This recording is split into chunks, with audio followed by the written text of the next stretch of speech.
Before you begin, remove the base enclosure and battery. Removal. Use minimal force to lift the locking bar up on the storage drive assembly ZIF connector and disconnect the storage drive assembly ribbon cable from the motherboard.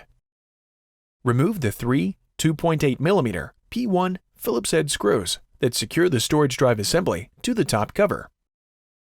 Carefully lift the storage drive assembly off of the alignment pins on the top cover and remove. Note: before installing a new storage drive, remove the storage drive adapter and bracket from the old storage drive and install them onto the new storage drive. Reverse this procedure to install the storage drive assembly.